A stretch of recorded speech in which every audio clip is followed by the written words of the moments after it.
የቱሪዝም ዘርፍ ምጣኔ ሀብትን መሰረት በማድረግ እንደ ሀገር የተለያዩ ተግባራቶች እየተከናወኑ ነው። ከፍተኛ የቱሪዝም ሀብት ካላቸው አካባቢዎች መካከል አንዷ የሞጃና ወረዳ ስትሆን በተያዘው በጀት ዓመትም ከ184 ሺህ ብር በላይ ከዘርፉ ለመሰብሰብ ታቅዷል። ደጀኔ በቀለ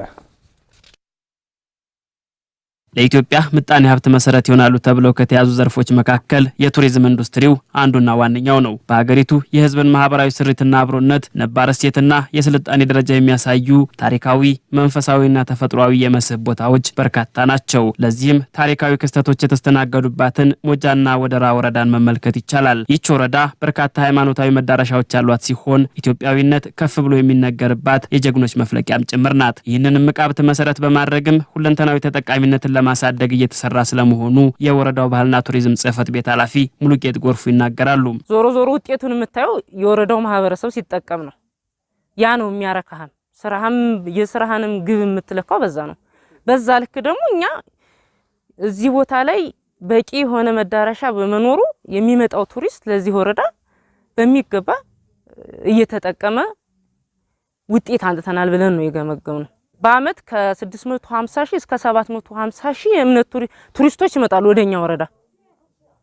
ስለዚህ በጣም ሰፋ ያለ ቱሪስት የሚመጣበት በዛው ልክም የወረዳው ማህበረሰብ ደግሞ ተጠቃሚ ሆነበት ሁኔታ ነው ያለው። ከወረዳው የተገኘው መረጃ እንደሚያሳየው በተለየ እምነት ቱሪስት ፍሰቱ የተሻለ ነው። የጻድቃኔ ማርያምን ጨምሮ በርካታ አብያተ ክርስቲያናት ባላቸው መንፈሳዊ ትሩፋትና ታሪካዊ ገጽታ መነሻነት በርካታ ጎብኚዎች ወደ ወረዳው ያቀናሉ። ጽሕፈት ቤቱም የወረዳውን ሕዝብ ተጠቃሚነት ለማሳደግ በትኩረት እየሰራ መሆኑን አመላክተዋል። ከ24 ሰዓት እስከ 1 አመት ቆይታ ነው ቱሪስት መጥቶ ቆየ የምንለው ይዘውኛ በመረጃ ደረጃ። ያንን ደግሞ ለማሳካት የሚመጣው ቱሪስት ምቹ ሁኔታ መፍጠር መቻል አለብን።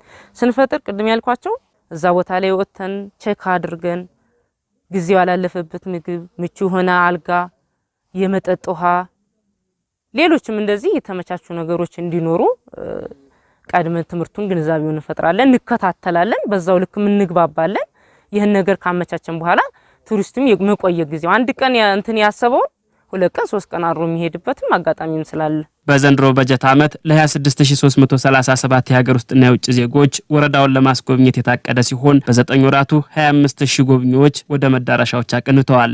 ይህ የሚያሳየውም በየዓመቱ ከፍተኛ የቱሪስት ፍሰት መኖሩ ነው ይላሉ የጽሕፈት ቤት ኃላፊዋ። ይሁን እንጂ ባለሀብቶች በዘርፉ ያላቸው ተሳትፎ አናሳ በመሆኑ የቱሪዝም አገልግሎት አሰጣጡ በሚፈለገው ደረጃ አልተነቃቃም ባይ ናቸው። ብዙ ጊዜ ወረዳችን ላይ የሚመጡት የእምነት ቱሪስት ናቸው ብያለሁ። የእምነት ቱሪስቶች ሲመጡ ደግሞ ልክ የሚያርፉት እዛ ገዳማት አካባቢ ነው የሚያርፉት እንጂ ብዙ ጊዜ እንደዚህ ከተማ ሆቴል ምናምን የማረፍ እንትኑ በጣም ዝቅተኛ ነው። ግን ደግሞ በዛው ልክ የተወሰነም ቢሆን ምቹ ሁኔታ አለ ወይ በቂ ነው ያለው አልጋ የማስተናገድ አቅሙ የሚለው እንደ ወረዳችን እንደ ድል ሆኖ የተሻለ ሆቴል ከመስራት አንፃር ደግሞ ስንነት አለበት። እኔ እንደውም በዚሁ አጋጣሚ ድሉን ካገኘሁት ማስተላለፍ ፈልገው ወረዳችንም በተለይ አቅሙ ያለው ስታንዳርዱን የጠበቀ ሆቴል ገንብቶ የሚሰራ ባለ ሀብት ካለ መጥቶ እንዲያለማ ፈቃደኛ ነው። በቱሪዝም ኢንቨስትመንት ለሚሰማራ ባለ ሀብት ተገቢው ድጋፍ እንደሚደረግ ማመላክተዋል።